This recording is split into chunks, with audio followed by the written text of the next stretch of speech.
Lahat tayo nagkakasala. We fall into sin. Pero sana, bangon agad. Do not let the devil create a certain pattern in your life.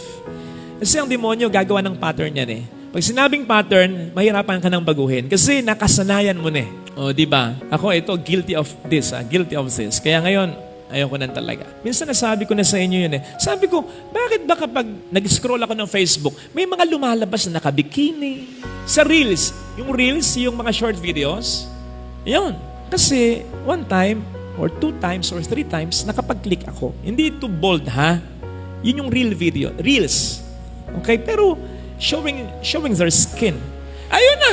Sabi ko, siguro, in the long run, titigil din ito, mangangawit din ito sa akin. Kasi hindi ko na kiniklik eh. Pero ganun ang devil. Yun siya. Kinlik mo ng 3 beses, 1 beses, nung isang araw, 1 beses ulit. Kinlik mo ulit 1 beses. Ayun na. Ito gusto mo. Ay, sige. Ayun na yun. Kaya, sabi ko, sana mawala na ito, ha? Kasi hindi ko na siya talaga kiniklik. Promise. So do not let the devil create a pattern. Lahat tayo makasalanan. Pero yun ang ipinapakiusap ko sa inyo. Huwag nating bibigyan ng pagkakataon ng demonyo na masilo na tayo. Sabi ko lagi sa mga nangungumpisa, lalong-lalo na yung mga the devil has already created pattern in their lives. Bigyan mo ng magandang laban ng diablo. Hindi yung parang kumakain na lamang siya ng bubble gum habang tinutokso ka. Easy naman si Father Pid. Hindi. Bigyan mo siya ng magandang laban. Yung mahihirapan siyang tuksuhin ka talaga. Kasi kapag nagyaganon, well, wag naman sanang you fall again into that sin. Pero yung lumipas yung 5 buwan bago mo uli nagawa, hindi ko sinasabing tama, ha? Pero yung lumipas yung mahabang taon, mahabang panahon o buwan na nagawa mo, palagay ko, hindi na masyadong masasaktan ng Panginoon. Kasi parang sinasabi ng Panginoon o sasabihin niya, palagay ko lang naisahan mo lang uli yan, pero akin yan. Wala namang pattern sa buhay niya. Have you created pattern in his life? Hindi. Natsambahan mo lang. Mahina ngayon. Pero sa akin yan. Kasi hindi ka laging sinusunod yan. Ayun, huwag nating laging susundin ang diablo. Isa sa mga lagi kong pinapayo, lalong-lalo na sa mga kakilala ko na mga nagsasama ng matagal na, hindi pa kasal. Kasi kahit gusto nilang makasal, kasal sila sa dati nilang asawa. Okay? Yes, masama yun. You are in the state of sin. Ayan, sa akin yun na narinig, ha? May mga mahalas ako sa buhay na ganito. Pero who are we to judge? Sige nga, pwede ko bang sabihin sa kanila na, ay kayo, mapupunta kayo ng impyerno. Bahala lang ang Diyos doon, hindi na tayo yun. Okay? Pero itong isa sa mga lagi kong pinapayo sa kanila, gumawa kayo ng paraan para makasal kayo. Yun ang una. Pangalaway ganito, kung for some reason sa hindi mo talaga mapaghiwalay, at nakikita mo namang mga mabubuting tao, ang lagi kong sinasabi ay, yun na, huwag nyo nang hayaang muling magkamali kayo. Yung nagkamali na kayo, halimbawa, umiwalay kayo sa dati nyong asawa, ito may kinakasama kayo. Pero yung hindi ka man humiwalay o humiwalay ka, whatever, tapos kakasama ka uli ng ibang lalaki, ibang babae, ay huhusgahan na kita.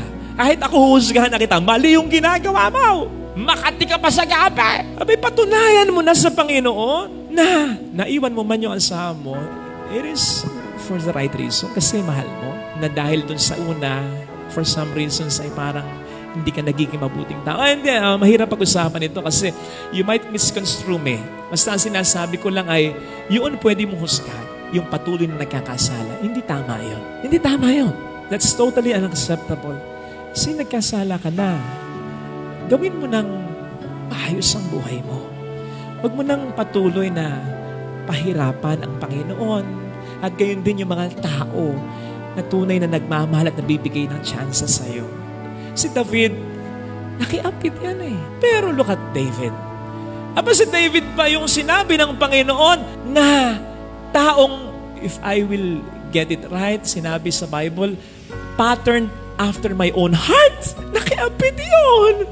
Pero sabi ng Diyos, yung puso niyan, parang puso ko, parang na-pattern sa puso ko. Paano nagkaganon? So hahaba lang ang sermon. Pero isang bagay ang makikita natin kay David, nagsisi talaga siya. At yung consequence ng ginawa niya, pinagdusahan niyang talaga bilang bahagi ng total na pagsisisi niya. At hindi na muli niyang yun ginawa pa. Bigla ko naalala, kanina ko lang nabasa, ang sabi ni Sunshine Cruz, kay Boy Abunda. Sabi ko nga po kay Cesar maging mabait na siya kay Cass. Si Cass, yung kinakasama ngayon ni Cesar Montano. Hindi ko sinasabing okay yung pag-asama ng dalawa, ha? Pero pipick upin ko lang yung sinabi ni Sunshine. Napakaganda ni Cass. Napakabait. Napakabait sa amin ng mga anak mo. Huwag mo nang lulukuhin yan. Pagpakabuti ka na. Mahirap magkasala, pero mas mahirap yung pagkakalugmok tayo sa pagkakasala. Masakit yung mawalan ng karapatan ng magbago. Pero mas masakit yata yung taong nag-aasayahan ng pagkakataon para magbago. Masakit yun para sa Diyos at sa mga taong tunay na nagbibigay ng tsansa sa iyo. Sapagkat kapag tayo binibigyan ng tsansa ng Panginoon at ng tao, hindi nila sinasabing, okay yung ginawa mo. Hindi. In effect, sana mailagay natin ang ating sarili sa kanila. In effect, God, these people whom we've hurt are saying, napakasakit ng ginawa mo. Ramdam na ramdam ko. Pero mas matibay pa rin, mas matimbang pa rin ang pagmamahal ko sa iyo. So kapag hindi ka nagbago, binabaliwala mo ang pag-ibig na ito. Masakit yun para sa Panginoon, masakit yun para sa taong ibibigay ng tsansa sa iyo. Pero yung kasukdulan ng sakit ng kasalanan mo, dahil hindi ka nagbabago, hindi ito mararamdaman ng Diyos na nagbigay ng tsansa sa iyo at ng tao, kundi ikaw mismo. Kapag dumating na ang pagkakataon, lalo na sa impyerno, na gustuhin mo mang magbago, wala na. Huwag nating tularan si Herodes, ha?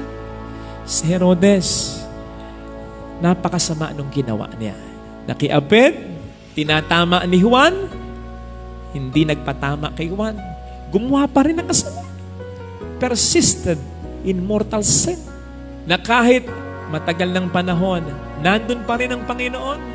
Kinukonsensya siya kasi naalala pa rin niya sa pamamagitan ng Panginoon si Juan Bautista. Pero did he repent? No. Hindi pa rin. Kaya tradition will tell us na hindi siya namatay ng masaya. Huwag ganun, ha? Sana ang ating pagdasal sa ating banal na